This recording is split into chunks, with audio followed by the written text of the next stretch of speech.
Eva Rock, qu'est-ce qu'on regarde à la télé ce soir? Alors deux choix. Un pour commencer, c'est une série pour ados a priori, mais qui mérite d'être regardée par le plus grand nombre, qui s'appelle De Max à Maxine, qui est une fiction anglaise en 3 épisodes diffusée sur Sister. C'est l'histoire de Max, 11 ans, qui est pas franchement à l'aise dans son corps de garçon et qui ne veut qu'une chose, être appelé Maxine. Sa mère et sa sœur vont l'aider dans cette transition, contrairement à son père. Il fallait de la finesse et de la justesse pour aborder ce sujet, et c'est le cas, et c'est à voir sur Sister. Et puis je voulais absolument vous parler d'un programme que Canal+ diffuse ce soir, Encrypté, un documentaire choc. Michel Perrard, journaliste à Paris Match et ancien otage des talibans, est parti à la rencontre de 7 autres personnes qui ont été retenues par les FARC en Colombie, par Al-Qaïda en Afrique ou encore par les talibans en Afghanistan, comme Pierre Borgy, otage pendant 4 mois et 10 jours, dans un trou creusé à même la terre, impossible de bouger, un plongeon dans l'obscurité et la déshumanisation. L'obscurité, c'est dur parce que t'as pas de repère. Tu sais jamais si tu dors, si t'es réveillé, si t'as les yeux ouverts, si t'as les yeux fermés.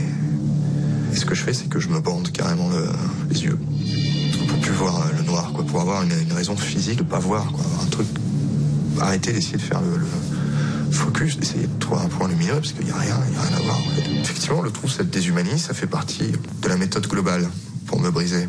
C'est pour garder quelqu'un de malléable, de calme, qui fait pas de problème. Et alors Pierre Borgy a fini par s'évader.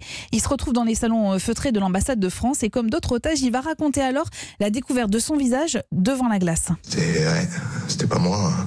Non. En tout cas, c'était un gars qui était pas en forme, quoi. Ça, c'est sûr. La personne que j'ai vue dans le miroir, elle m'a ému. Fatigué. Sale. Surtout.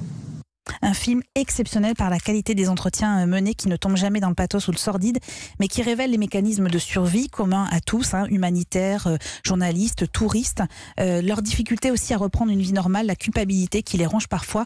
C'est des témoignages face caméra qui ont permis à ces femmes et à ces hommes de se réapproprier leur histoire jusqu'alors confisquée par les médias. Il y a une poésie dans leurs mots, dans leurs regards et cette capacité à résister.